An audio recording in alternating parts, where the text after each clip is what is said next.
Another episode of us. How you doing? I'm all right. Everything is okay. You're always like such the calm one. I'm always like the such hyper one. I love you. You're I don't know. I can never remember which one's the yin yang and all that, but I don't know. But you're my match, woman. You're my match. I love you. We create balance together. Well, I have a funny story to tell you. Well, it's kind of funny, kind of sad, but sad in a funny kind of way. It can be both. The other day I'm, driving in the car with the kids, where all the good conversations happen. And my son, who, my kids are almost 14. I've been driving them to some sort of school or another since they were 2, right? So those 20 minutes of drive time, that's our chat time. And so this is where the life lessons come up, right? Parents, pay attention. The time in the car, that's when you get to talk to them. So my son the other day says, "Mom, what's the heaviest thing in the world?" And I don't know what mood I was in, but the first word that shot out of my mouth was regret. And as soon as it came out, I was like, oh my God, I'm so right. Like, it might be a little heavy for a 13-year-old, but I'm like, it's that, what is it? The Mark Twain quote about like, you only regret the things you did not do, etc. Right? Yeah. So then this morning I'm scrolling through social media and I saw, and I can't tell you how much this pains me, that Phantom of the Opera in New York closed its doors. Like the chandelier came down for the last time. It's closed, it's over, and it ran for 35 years, right? So I'm 49. It came out when I was 14.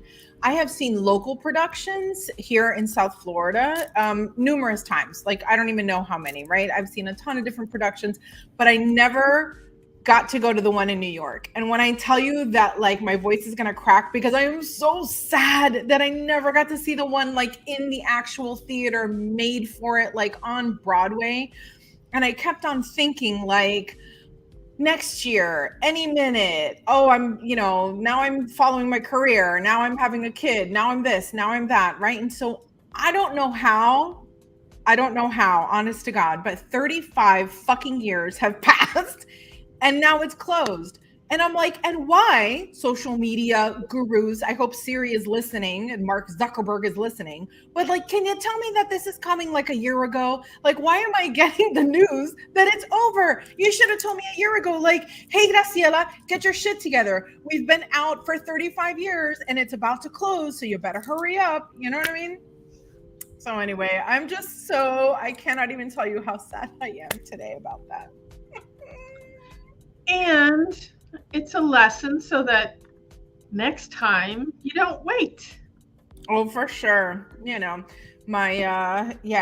problem is that whenever things like this happen to me, I become completely unbearable because now I'm going to like eat life alive for the next 6 months until I exhaust myself because I'm like, no, I have to say yes to that because if I don't say yes to it right now, then it's never going to happen. Right. And then my partner, he's like this super chill guy who's like, we've got time. Don't worry. Everything is fine. And you know what? Like, I need that balance in my life and I need a fire buddy. I need somebody to be like, you know what? Let's go. Let's do it right now. Like haul ass because 35 years went by in a second. I'm telling you, like, I remember the first time I saw Phantom and I said to myself, I can't wait. I'm going to go to New York and see it there. Okay, well, 35 years. Anyway, so I know New York was shut down for a while with the pandemic and everything.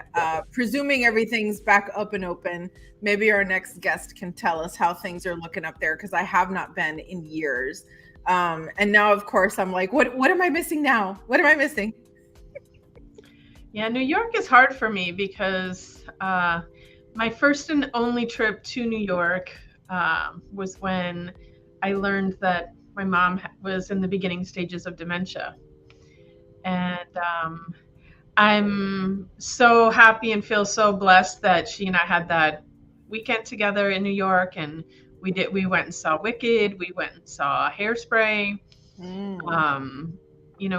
We did all the things, and but it's so bittersweet because we had these wonderful moments together, but also I was just so sad the whole time because it was just so obvious what was happening. And so I haven't been back, and I know I need to go back just for the therapy of it.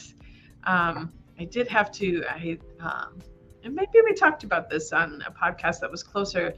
I had to travel through New York to go home for my niece's wedding, and I had a whole emotional breakdown, and I was like, what the hell is this? And I couldn't figure it out until all of a sudden I realized, like, oh, I'm going back, because it was literally in the airport where I found, like, I was on the phone with my dad. I can't find my mom. Was her flight late? What was, like, I can't find her. What's going on? And that's when he told me, and I was just like, fuck. And so yeah. So maybe it's time we create a few more memories to add on to all these memories, you know? Yeah. I feel a trip coming up. Oh yeah. Bring your guest on? Let's do it. Let's bring our New York guru on. Hi everybody. Hi, darling. Hello. It's so funny hearing you guys talk about New York, and I'm so jaded that I don't have that love that you guys have. I mean, I gotta tell you, I've been to New York twice, and both times I was like, oh my gosh, this place is terrifying. It's too fast. It moves too much. The rats are too big. I gotta go. But like when I got into the pockets of what I was doing, I loved it. Like there was so much fun if I just focused on what I wanted to do, right? But you live there. Yeah, I mean, born and raised, you know, it's kind of one of those things where I like to look at New York in the eyes of people who don't necessarily go there very often, or who are tourists, right? And because you have this non-jaded way of looking at things where everything for me is like, oh, I don't want to go. If I can't walk there, I don't want to be there. That sort of thing. You know, I have my favorite restaurants, or people are like, oh, I went to this fabulous restaurant on the Upper East Side. I'm like, I don't care. It's not where I go, you know, and so I take advantage of that quite a bit, whereas maybe I should look at it in your eyes and say, oh, well, maybe I can explore something different, you know? Well, based on my phantom story, I will tell you to look for the oldest thing in New York that you haven't seen yet and hurry up and go see it, because apparently everything goes away.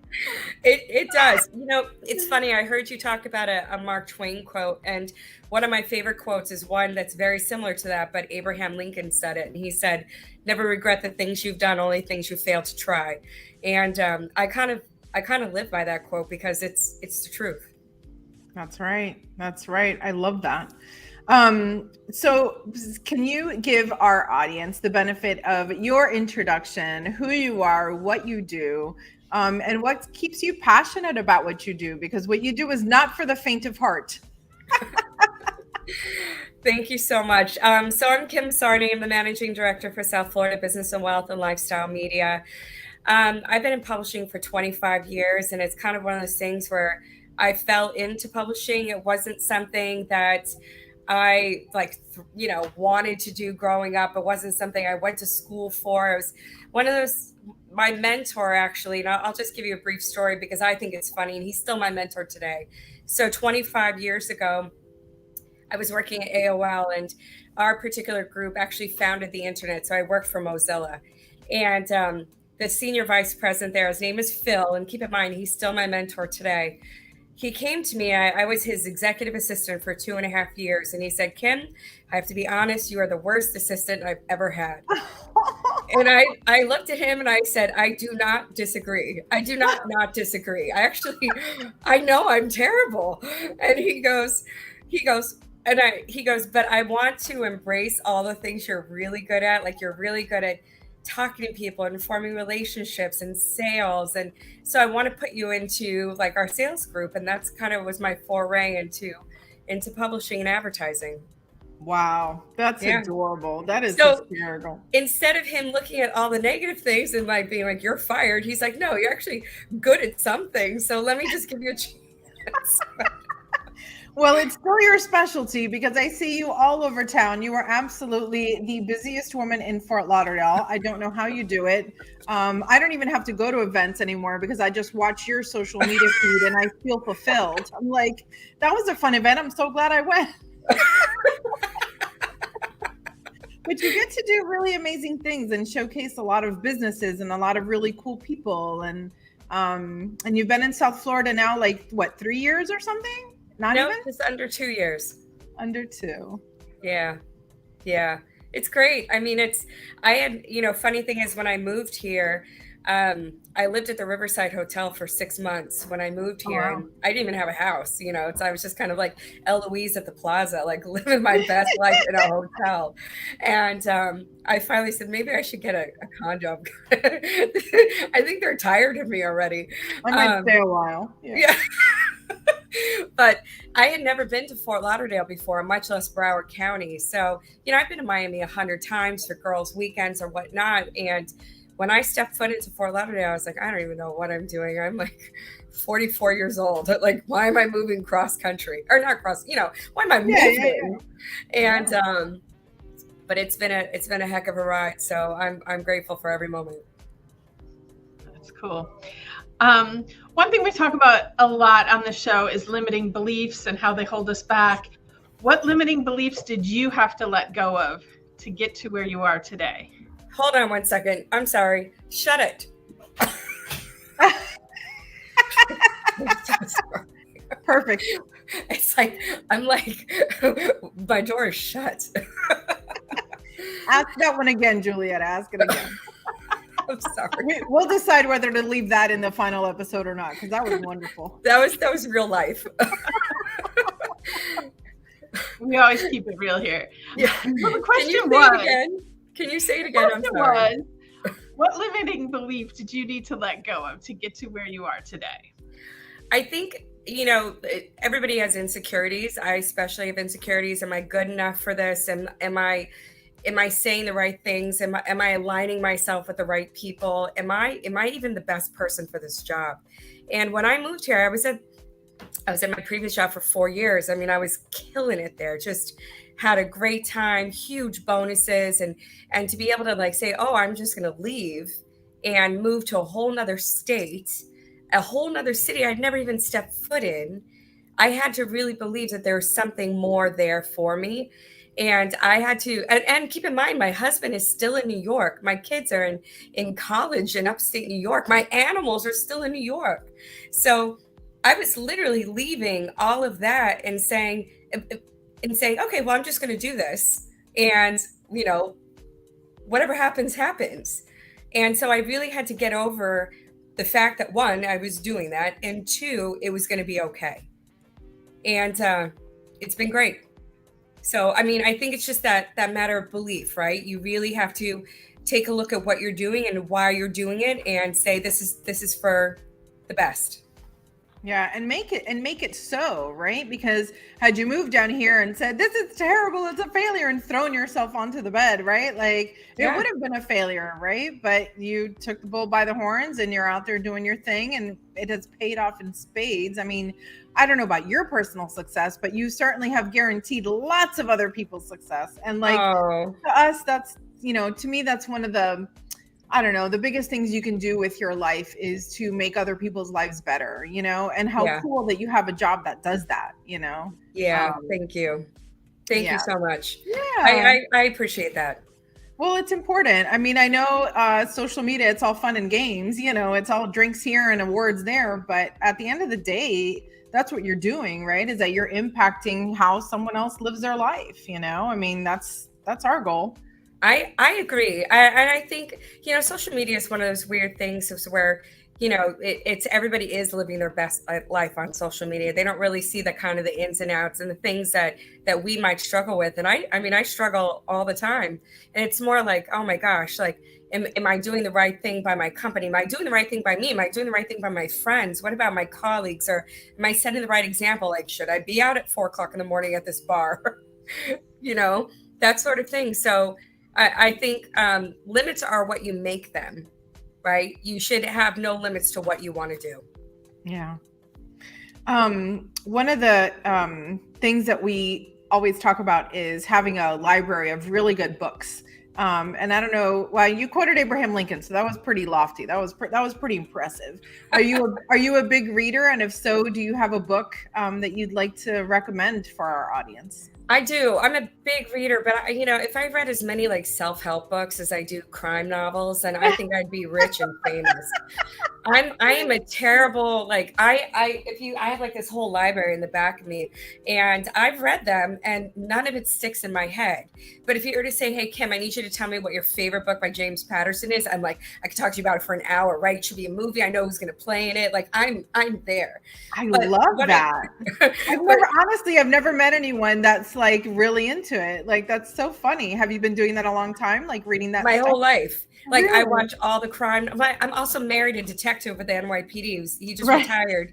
He was on the NYPD for 27 years. So like crime is like my life, right? It's like, I want to hear every horror story. I want to talk about the blood. But I read a lot. And I think what I do is I read a lot of articles when it comes to self-preservation and self-worth. And so, you're talking about a book, and I am reading, I'm trying really hard. I have a hard time reading books that don't have like crime involved in it, but I did find a book, and it's really interesting. I don't know if you'll be able to see it, but it's called The Magnolia Palace. And it's really interesting because it's based off a family in New York City that all of a sudden she lives in this home. She gets kicked out of this home, but it turns out there was a murder in this home at some point. So it's a really coming of age story, but then it ties into this murder. So it's got me hooked on there just because there's that crime aspect to it. But what I do read is I read a lot of articles, and I was actually reading one this morning, and it's interesting. They were talking about regrets and about what we've done and what we can't change. And I'm reading this one article, and it's how to change the past without a time machine. And it's saying you are able to change the past, yes, but you shouldn't regret doing it. And I think my favorite quote from this is, the present changes the past. Looking back, you do not find what you left behind. And Karen Desai said that. And I think that's the truth, right? So we look at our past, what we did yesterday. I can't change what I did yesterday, but everything I do tomorrow can affect what happened yesterday. And I think that that's really interesting and a positive way to look at things. Yeah, that's really interesting. I think we change the past also by the meaning that we give to it. Right. Like in the moment, it might have one meaning, and then as time passes, it has a different meaning. And like when years and years go by, it has a different meaning. So absolutely. It does change. Absolutely. I say, my kids are 20 and 21, and one of my sons is in the Air Force, and my other son is a junior in college. And I just saw them both this weekend, and we hadn't been together since January, like all of us together. And we are always talking about like things that they've done, like how are your grades? What are you doing to further your career in the military? And I always say, you guys got to grab the bulls by the horns. You have it good right now. You want to live that life, and you want to do what it takes necessary to get ahead. And don't think about what you did yesterday, but think about tomorrow and what you're doing today that's going to affect tomorrow. Speaking of tomorrow, so lives are cyclical. They're always changing, and you've accomplished so much, but I'm sure that there is more inside of you. So what secret gift is inside of you that's percolating and they're waiting to come out? And what's stopping you from letting it out today? I think, with work, it's one thing, right? I want our business to be successful. We've been around for 14 years, and I think that we are a very successful media platform. So we're a publishing house, we're an events platform, and we're a full service digital platform. But I think on another scale for many of those years, and although as a company we've supported 75 nonprofits, we've not done a very good job of doing that individually. And so what I'd like to see happen is the entire company giving back, and whether they're, participating in different charities. I know I do, and Graciela, I know you do a lot too. And you Brett Rose said it best. He says you have two hands, one to hold yourself up and the other to hold others. And I think that's one of those things where if it is cyclical in nature, it will happen. And I think in South Florida, we need to go ahead and embrace the nonprofit community and constantly give back in everything that we do. So that's my goal. I strive that. ask the team to go ahead and participate. And whether you're building houses or digging holes or I don't know, whatever, give back. It's so important to do that.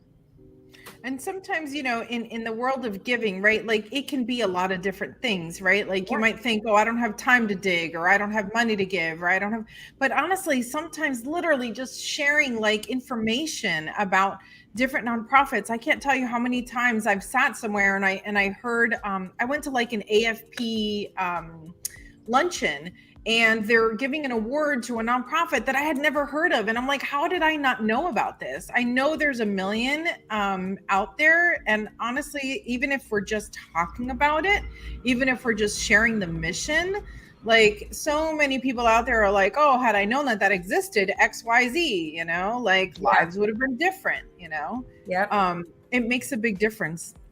100%. I want to ask you a question that is not on our current script, but it was such a good one from last season that I kind of miss it. What is one piece of advice given to you by a woman that you still use today? Like, what is something really impactful that a woman said to you? Yeah, it would be my mom. You know, like most moms and daughters, you know, you had a contentious relationship growing up. I always thought that I knew everything, and I was the oldest of three. So, you know, of course, I got the worst out of all of my siblings. You know, but my mom, she always believed. And she said, no matter what you're doing right now, Kim, I will always believe in you and believe in what you are meant to be doing in your future. And it wasn't a piece of advice. It was really her telling me that you might be the shittiest person right now, but you will be better than this. And she believed in me when I didn't believe in me. And I think that says something, right? So if she was to be my hero, if I was to say that she is my hero, she believed when nobody else did. And that's all that mattered. And it still matters today. And, you know, it's funny, Julietta, you're talking about your mom, and I understand that. I understand how important that relationship is because you believed, she believed, and that's what you had together. Yeah. It's funny because I always, people will always ask me like, wow, how do you do so much? And why do you take so many risks? And, you know, I was at a law firm for 20 years and everyone, especially the women that had been there a really long time, were like, oh, are you sure you want to leave and do your own business? It's really scary out there. And I always said, you know, my mom came to this country at 15 years old with literally nothing. Her sister literally had to borrow a dime to put it in the phone. Remember the payphones? You know? Oh, yeah. To be able to have somebody come pick her up at the airport.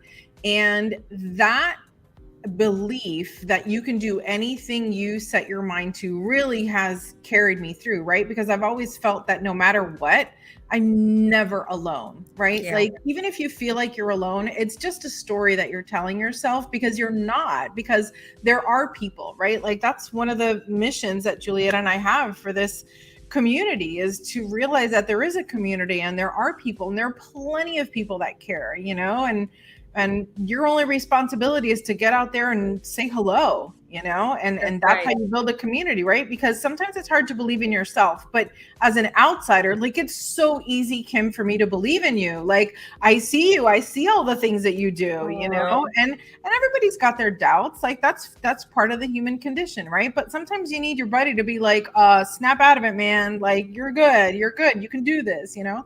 Yeah. Julietta does that for me all the time.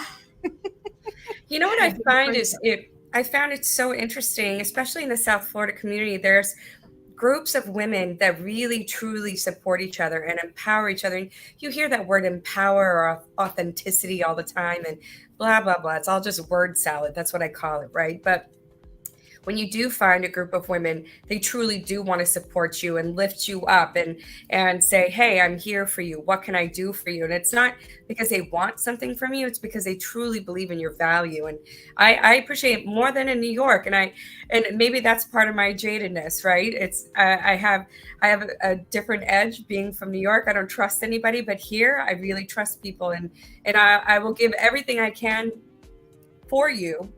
You know, as long as I know you have good intentions and a good heart. So it's very different here. That's so interesting. Yeah. It is interesting to hear others' perspectives, because me coming from the Midwest, Florida seems harsh to me. but it's all relative. That's right. It's all relative. That is right. It's weird. Our company was sold last year. Gary Press was our CEO for 12 years. And so the company that bought us is Babcock's Media, and they're based out of Ohio. And they have a very different outlook, and they don't even understand how we work over here. They're just like, you guys are crazy. It's like, we can't deal with Floridians. I was like, well, you must be having a real hard time with the New Yorker. So I could see that, because they tell us all the time, you guys run a whole different ball game. Like so I understand where you're coming from. Yeah. Even like when I visit my in-laws in Georgia, and everyone is just like, I see it as so slow. I'm like, why do they walk so slow? And then the light changes and they just wait a second. I'm like, that's a whole second. I could have been down the street already, you know? So it takes like 3 days to detox and to slow down and be like, oh, you're right. It is nicer when I slow down. Because I'm not a slow down kind of person. Like, I got things to do. I got to go. Yeah. Well, it's talking about lights changing. Whenever I'm on Las Olas, I don't think I've ever used like a crossing walk. I usually just cross the street, kind of like in New York. You just cross wherever, right? No cars are coming, you're good. And the other day I was going to the client meeting, and I was like, I'm pushing the button to figure out. And then I couldn't figure out how to, I'm 46 years old. You think I know how to cross the street with a button? I had no idea. So I walked into my client's meeting and I was like, I just had to use a crosswalk. I don't think I've ever done that in my life.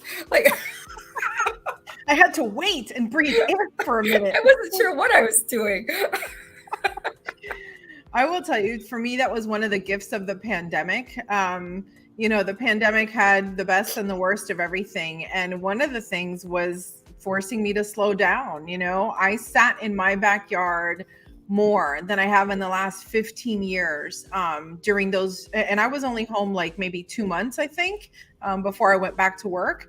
And I saw things that I didn't even know were in my backyard, like creatures living there. Like I heard birds, I walk out one day and my son is having a whistling conversation with a bird. The bird sings and my son whistles back. And I'm like, I didn't even know that was like a thing. Like, just, because we are going so fast, right? Julietta is always fond of, I tell her like, oh my God, today I experienced something. And she's like, I live like that all the time. What are you talking about? Like, pay attention. The world is happening.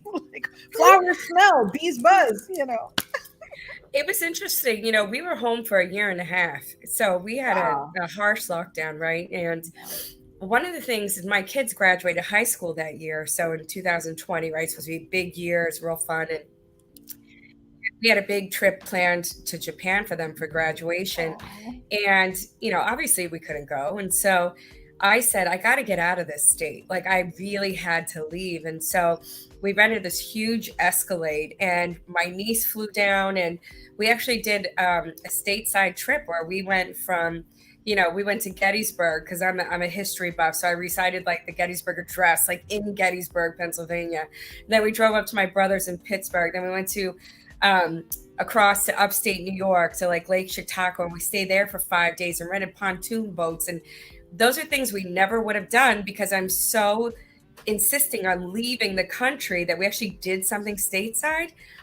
And it was a magical 2 weeks. It really was. We connected with the kids, and there was nobody else around.